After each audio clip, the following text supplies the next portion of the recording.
Dear friends, HB online classes स्वागत है। अपन आज कक्षा 12वीं का अर्थशास्त्र इकोनॉमिक्स हिंदी मीडियम में करने जा रहे हैं। इसके जस्ट बाद आपको इंग्लिश मीडियम में भी मिलेगा। वेल प्रिंटेड है, कंप्यूटर प्रिंट है ना, कोई हैंड राइटिंग नहीं है, साफ़ सुथरा राइटिंग में है और सारे के आंसर बेस्ट है ना। सीजी ओपन स्कूल बोर्ड का जो बुक आता है उससे आंसर को बनाया गया है ना। किसी भी प्रकार के गाइड वगैरह से नहीं लिया गया है। कुछ आंसर 2-3 आंसर है जिसको बाहर से लिया गया है क्योंकि वो नहीं मिल रहा था, है ना। और आप लोग थोड़ा सा अपने आंसर का लिख लिए होंगे तो आंसर का मिलान इस वीडियो से ज़रूर कर लेना, ठीक है, क्योंकि सबने थोड़ा अलग अलग भिन्नात्मक आंसर जो है वीडियो में अपने दिए हुए हैं, है ना। कई लोगों ने प्रश्न क्रमांक 2 नंबर का जो सवाल है दोस्तों उसको 2 से 3 लाइन में ही कंप्लीट करना है ना। कई लोग 5 लाइन, 10 लाइन, 15 लाइन लिख रहे हैं। ऐसा नहीं करना है, नंबर आपको उतना ही मिलेगा, है ना। मैं बोर्ड में वही पढ़ाता हूँ, है ना। 10वीं 12वीं जो बोर्ड परीक्षा है उसको मैं खुद ही पढ़ाता हूँ। मेरे को मालूम है आप कितना भी आंसर लिख लीजिए आपको उतना ही 2 का 2 ही नंबर मिलेगा, चाहे 10 लाइन लिखें चाहे 5 लाइन। इसलिए 2 और 3 नंबर वाले में आपको कम लिखना है। कई लोगों का मैं PDF देखा हूँ 2-3 को इतना लंबा लिख दिए हैं। ऐसा नहीं करना है ना। तो ये क्वेश्चन पेपर है दोस्तों, है ना। क्वेश्चन पेपर से मिलान करके आंसर लिखना, क्योंकि मैंने प्रश्न पेपर का जो प्रश्न है उसको नोट नहीं किया है, सीधे PDF में आंसर जो है बना दिया है। कुछ प्रश्नों को नोट किया है, इसलिए लाइन से है, आपको कहीं ढूंढने की ज़रूरत नहीं। प्रश्न क्रमांक 1 से लेकर 27 तक पूरा क्रम से है ना। इसलिए आप क्रम से PDF को लाइन से आराम से लिख सकते हैं। देखिए हिंदी मीडियम का वीडियो है, उसके बाद जस्ट बाद इंग्लिश मीडियम में भी मिलेगा। तो आइए देखते हैं इसके आंसर। हाँ देखिए फ्रेंड्स, यहाँ पर लाइन से आंसर है, सही विकल्प का चुनाव करना है ना। ठीक है, तो पहला आंसर देख लीजिए, तीव्र औद्योगिक विकास आएगा। दूसरा प्रत्यक्ष व्यक्तिगत अनुसंधान, तीसरा 22.5, चौथा MMP के बराबर, पांचवा एकाधिकार। ठीक है, इसके बाद खाली स्थान है, लाइन से बनाया हूँ, कहीं पर मिस्टेक नहीं है। ह्यूमन डेवलपमेंट इंडेक्स, उन्नतोदार पूर्ण प्रतियोगिता बराबर केंद्रीय बैंक। ठीक है, इसके बाद एक शब्द में उत्तर दीजिए, है ना। सभी को बनाया गया है, एक शब्द में उत्तर दीजिए। जनसंख्या वृद्धि व्यष्टि, और ये उदाहरण देना है और शुद्ध निर्यात आएगा। ठीक है, उसके बाद सही जोड़ी का भी आंसर दिया गया है, इसको भी नोट कर लीजिए दोस्तों। समझाने से कोई फ़ायदा नहीं, क्योंकि अभी समय कम है आपके पास। वीडियो को समझना नहीं है, आपको लिखना है। कई लोगों को मैं देखा हूँ 20 मिनट का वीडियो बना दिए हैं, है ना, और उसको समझा रहे हैं ऐसा है नहीं। देखिए कुछ चीज़ों को समझाना पड़ता है इसलिए क्योंकि हम लिखते समय हो सकता है मिस्टेक कर दे। और मैंने कई को वीडियो देखा कि उन लोग 2 नंबर का जो सवाल है उसको लंबा चौड़ा लिखें। 2 नंबर के सवाल में कम लिखना है दोस्तों, याद रखना, है ना, नहीं तो नंबर आपको उतना ही मिलना है। ठीक है, प्रश्न क्रमांक 2 से देखिए। प्रश्न क्रमांक 2 है ना, से एक्सप्लेन नहीं करूँगा, अब आप लोग नोट करते जाइए भाई। PDF डिस्क्रिप्शन से डाउनलोड कर सकते हैं। ठीक है, प्रश्न 2, प्रश्न 3, प्रश्न 4।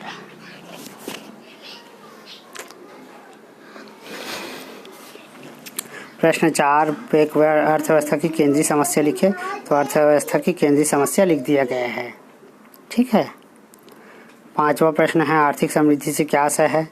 आर्थिक समृद्धि से अभिप्राय निश्चित समय अवधि में किसी अर्थव्यवस्था में होने वाली वास्तविक आय में वृद्धि है। ऐसे 2 नंबर के सवाल है, 2 नंबर का उत्तर दीजिए।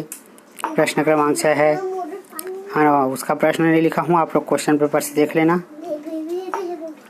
इसके बाद प्रश्न क्रमांक 7 है, जब आपूर्ति की मात्रा और आपूर्ति निर्धारकों के संबंध को गणितीय समीकरण पर मापते हैं तो वहाँ आपूर्ति फलन कहलाता। तो इसमें पूछा गया था आवर्ती फलन को समझाइए, प्रश्न 7वां। इसके बाद 8वां में आते हैं दोस्तों, है ना। 8वां क्या है, पूर्ति की को परिभाषित कीजिए। तो पूर्ति शब्द का अर्थ किसी वस्तु को इस मात्रा से लगाया जाता है। एक्सप्लेन करने की ज़रूरत नहीं है दोस्तों, सब लिखा हुआ है।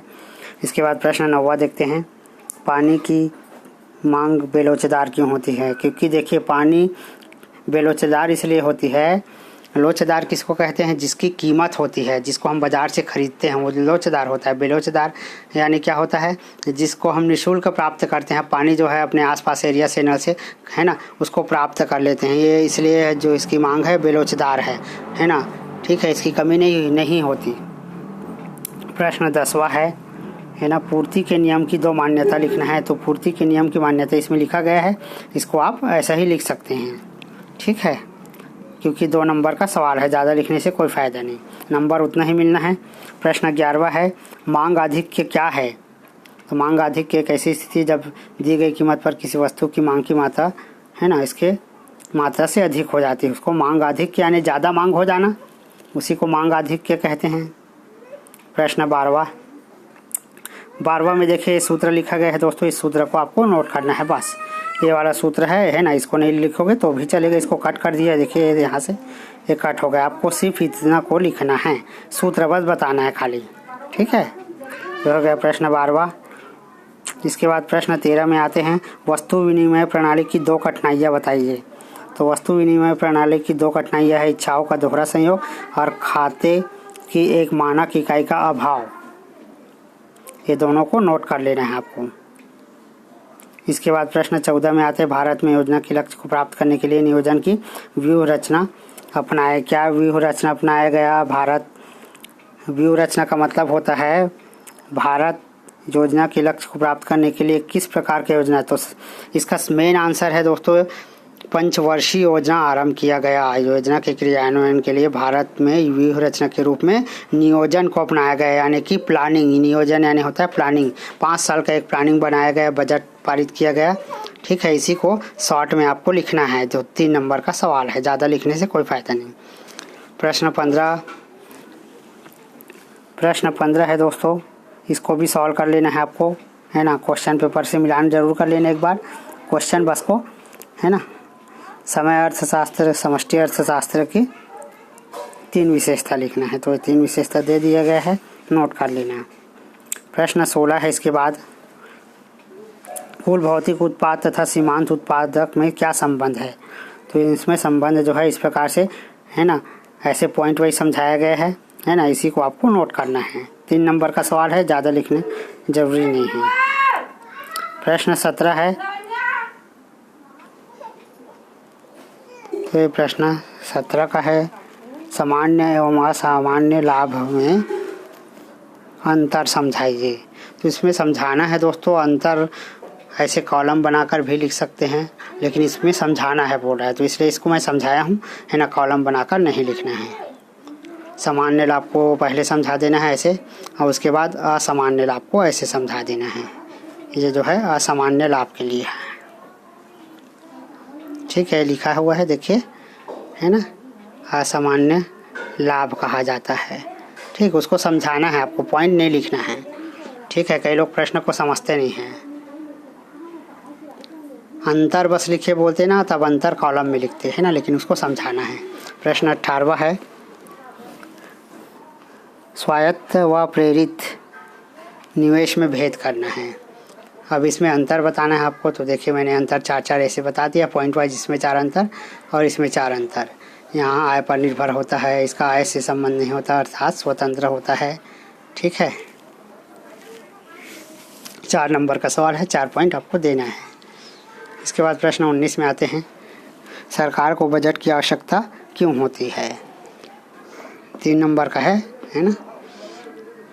तो बजट की आवश्यकता कमाई और खर्चे की योजना बजट कहलाती है। देश के बजट में कई स्रोतों से आने वाले, इसको समझाया गया, एक्सप्लेन करना है आपको बस। 3 नंबर का सवाल है, ज़्यादा लॉन्ग नहीं लिखना है।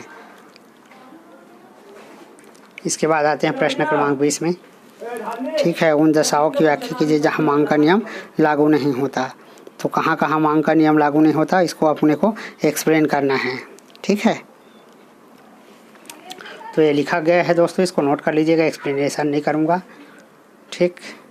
ये पॉइंट वाइज यहाँ पर बना दिया हूँ 4 पॉइंट में।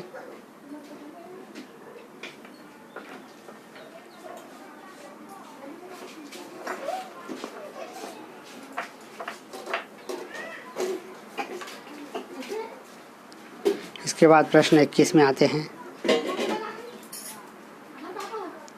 प्रश्न 21 का आंसर नोट करते चले जाइए, अब एक्सप्लेन नहीं करूँगा, लाइन से बना हुआ है आंसर।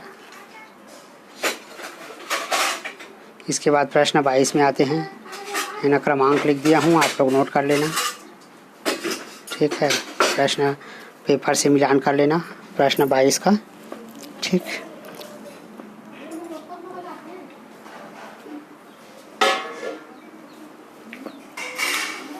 उपभोग की प्रवृत्ति तथा बचत की प्रवृत्ति।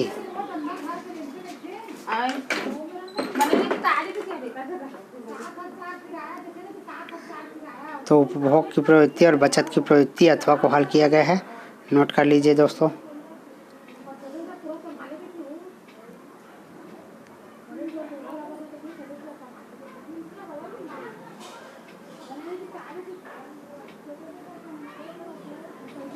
इसके बाद प्रश्न 23 में आते हैं, है ना, मुद्रा का महत्व समझाना है। ठीक है, तो ये समझा दिया गया है, आप लोग नोट कर लीजिएगा।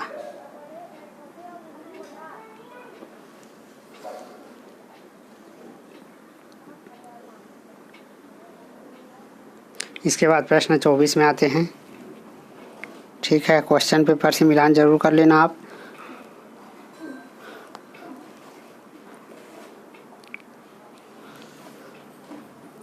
प्राथमिक समंकों वाला प्रश्न है कि संकलन की विधियों का वर्णन कीजिए। ठीक है, प्राथमिक समंकों के संकलन का वर्णन करना है। तो ये उसका अथवा को नहीं लिखा हूँ मैं, सांख्यिकी अध्ययन के प्रमुख चरणों को नहीं लिखा हूँ, उसका ऊपर वाले को हल किया गया है ताकि आप कंफ्यूज ना हो।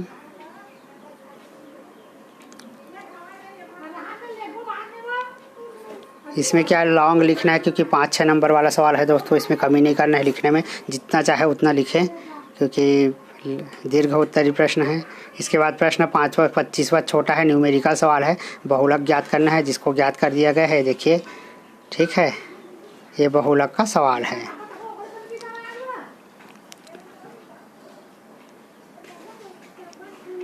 यहाँ पर आंसर 20.66 आएगा।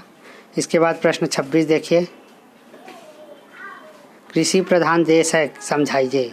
भारत एक कृषि प्रधान देश है, उसको समझाया गया है। ठीक, आप लोग भी ऐसे ही लिख लेना, थोड़ा लंबा लिखना है, 5 नंबर का सवाल है।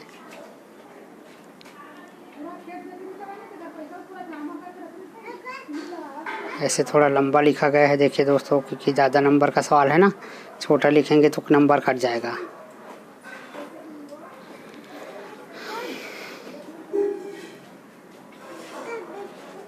इसके बाद लास्ट क्वेश्चन बच गया प्रश्न 27। तो प्रश्न 27 में आते हैं, निर्देशांकों का महत्व लिखना है दोस्तों। तो 6 महत्व मैंने लिख दिया, 6 नंबर का सवाल है, 6 पॉइंट में इसको नोट करना है। तो 1 2 3 है ना, ये देखिए 1 2 और 3 हो गया। ठीक, इसके जस्ट नीचे 4 5 और ये 6।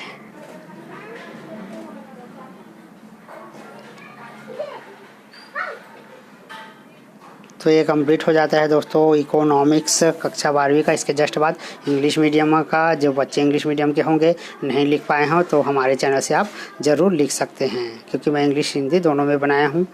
धन्यवाद दोस्तों वॉच करने के लिए, थैंक्स।